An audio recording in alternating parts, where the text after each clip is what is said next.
Hi, in this video I'm going to talk about how bravery points work in this game until the bitter end tanks. So the bravery points in this game work quite differently than how they did in my previous games. For every scenario you're given a number of points which there are counters for specific to the scenario.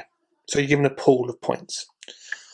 Now you can use these points when you activate in two ways. When you activate one of your counters, so let's say for example here, the players pull out a pool chip. It's an allied pool chip. The allied player is going to use this Sherman. It hasn't been used this turn to fire against that Panzer IV. It would need a 3 or more to hit in this example, and they roll a 2. The player says, "I'm going to use a bravery point." Goes from my pool, discarded. To re-roll that 2, I have to accept the dice roll. I can only use 1 point for one action.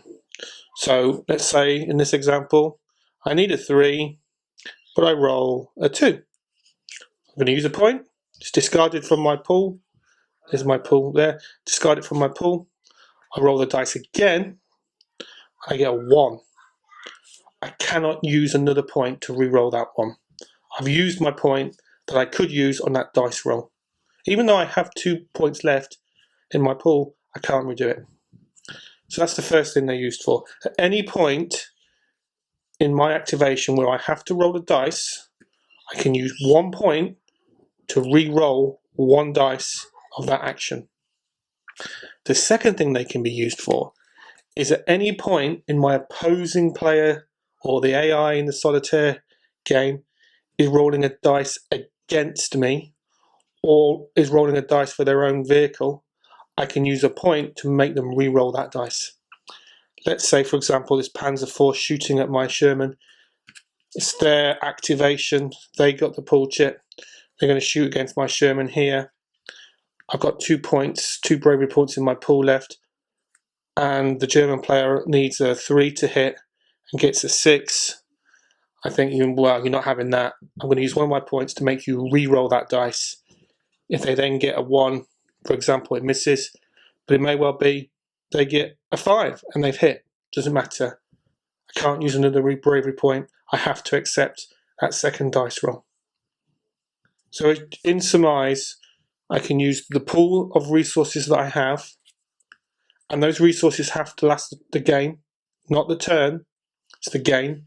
So I might only be given 2 points for the whole game. I've got to smartly decide when to use that resource to either enable me to re-roll one of my dice or make the player re-roll one of their dice. That's how it'll work in this game. It's much more streamlined, so simpler, and it gives you more, I felt it gave you more decision-making process in the game, which I, in playing the game, play testing and playing with other people, have really enjoyed. So yeah, just wanted to give you an overview of how bravery points work. They are one of the core mechanics of the game. They are extremely valuable resource. You do not get dozens of these per game. You have to think very carefully when you use them. And yeah, that's it. Thank you for watching.